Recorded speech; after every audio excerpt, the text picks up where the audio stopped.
You want to wear your coat? No. I just want to wear my hoodie. I want my coat. So, we asked some of our friends and family to ask us some questions to talk about. We have to introduce what this is. Okay, this is coffee. So this is a segment that I think we're going to start in the vlog called Coffee on Deck, where we sit on the back porch or our deck and we drink coffee in the cold because we're starting it in November, and kind of just recap our weekend and answer any questions that anybody has. So on Friday, I reached out on Instagram and Twitter and asked any of my friends or whatever if anyone had any questions that we can answer, because I wanted to start this little segment, but I didn't really have anything to base it off of. So I got like 4 or 5 questions, and then we're probably going to answer some other random ones that I had online. First one is from Miranda's best friend, Emma, and she said, what are some of your dream vacations? Go. Anything. I want to jump off a cliff or Into water. into water. I do something that I never thought I would do, or that scares me. Dream vacation, I don't know. Yeah, I want to go. A place, I guess. One thing I have always wanted to do and I really want to do is go to a place that has like crystal clear water. Like I want to like be able to go out on a boat for a mile and then still see the bottom. Yeah. And kind of just like swim in the ocean. And then I really want to go to like Italy. I think Italy would be sweet. That'd be sweet. The next one is from Spencer. You've seen Spencer on probably 3 or 4 of these videos already. What is your biggest regret from moving to North Carolina? I don't think I have any regrets. What do you say? I don't have regrets. Yeah, I don't think I have any regrets. I think that sometimes I am not the best like communicator. Sometimes I struggle. Like iMessage, Apple needs to add an unread feature to iMessages, because like sometimes my parents will text me or friends will text me and I'll read it and I'm at work and then I forget to text back. So I think that's probably one thing that I would do differently, is I would stay in contact with people back in Michigan a little bit better. Yeah, so no regrets, nothing I would do differently, but I definitely would try to like stay in touch with friends and family a little bit better. Yeah. Anything? I guess for me, I don't have regrets, but if I could do something different, we did live with Kevin's family for a year, and during that year we were just like trying new things, going on adventures, so we didn't really like do the best with saving because we wanted to do everything all the time. So I guess I would find like a better medium in that, per se, so we could have saved a little better. Yeah. But next question is from Leela. She's the person who I got like the hologram idea for the Will Smith thing. If you watch that video, if not, I'll link it up here. I really appreciate her because she has given me a lot of good tips and advice since starting up my channel, so I appreciate it if you're watching. She said, are you a photographer or a videographer first? I think that when I first started, I would have considered myself more of a photographer because I didn't understand the video aspect as well as I do now. I think now I enjoy videography more than I enjoy photography because it has taken me a little bit further and I've learned a little bit more about cameras and cinema and stuff like that. It's also made me more comfortable in front of the camera. So I would say like right now I would consider myself more of a videographer than a photographer.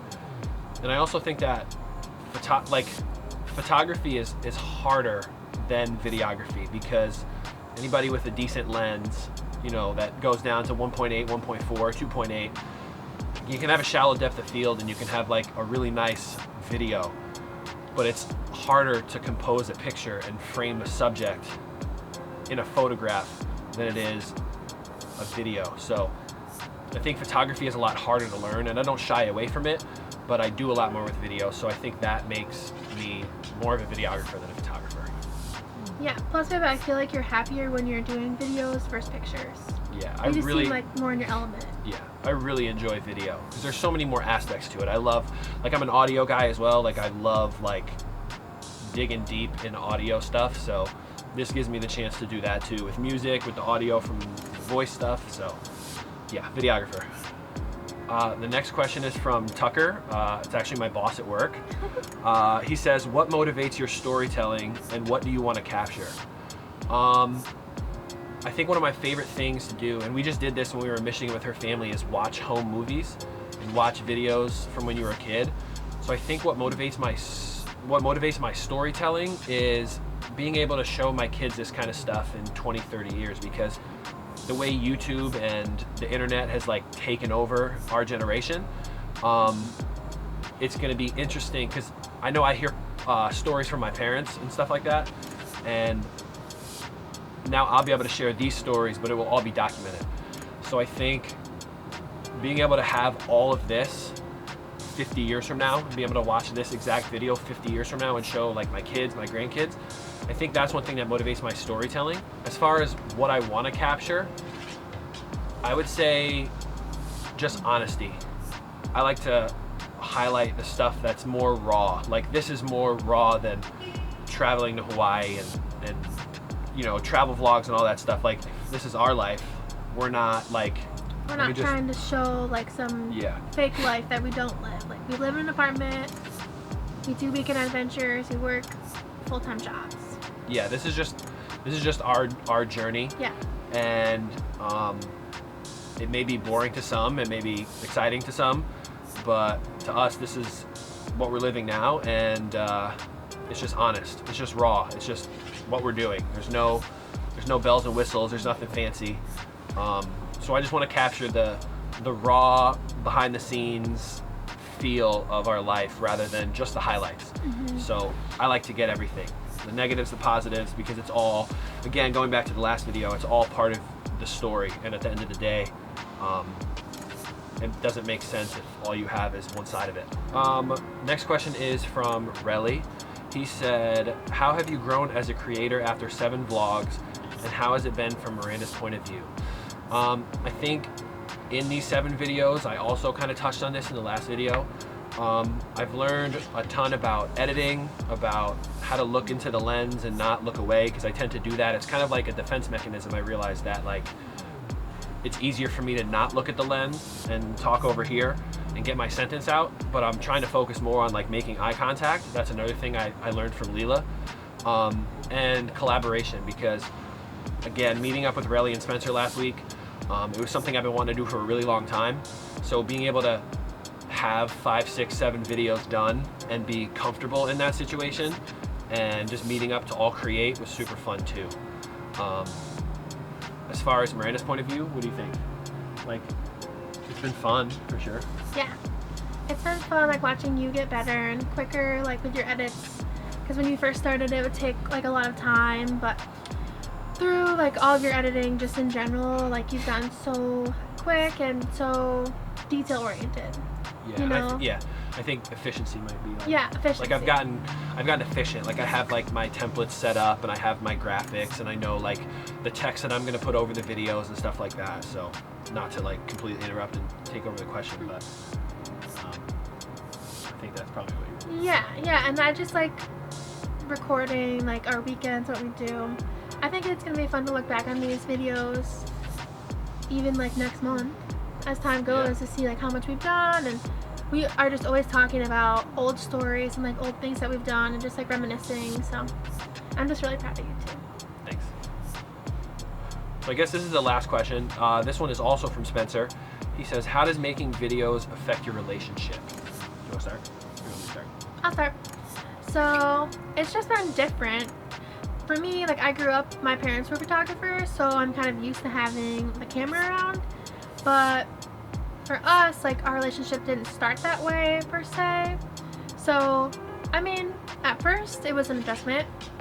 Not in a bad adjustment at all, but just like taking that extra minute to set up the camera or like figure out what we wanted to do. But I don't think it's been, what was the question? How does making videos affect your relationship? Oh, yeah. I think that it's cool because it gives us, I mean, we live in a 1-bedroom apartment. We lived in a 1-bedroom apartment in Michigan. Mm-hmm. And it kind of gives us, like, we're really good at at like, I guess living minimal a little bit. We could have gone for a 2-bedroom apartment, but it's kind of just unnecessary. I turned the corner of our bedroom into like my little workspace. So it kind of gives us also like a separate time. So like even when we're home, we still have separate things we can do. Miranda's working on her calligraphy and hand lettering and Netflix binges, and I work on videos and stuff like that. So I think it's cool because it gives us our separate time, but it also brings us together closer too, because we have to be together to film some of these adventures on the weekend. And yeah, it's just really fun. Like, I didn't think it was going to be as fun as it is this early on. I know I have a lot of hurdles that I struggle with it, like as far as confidence and actually editing and being comfortable with the edit, but it's all part of the process. So I think it's been good. Like you said, it's gonna be cool to look back on these someday and watch them and share them with our family and stuff like that. So yeah, so we'll wrap this up here. If anybody else has any questions, I guess throw them in the comments below, and we will address them in the next video or the next time we do this. Next weekend we're in New York City, so I'm super excited about that. That's gonna be sick. I'm shooting a comedy show in Manhattan, so I'll touch more on that next week and explain everything. But yeah. Thanks for the questions, guys. This was really fun. You want to say the last part? If you like this video, like, comment, subscribe, do everything everyone else says, and I'll see you next week.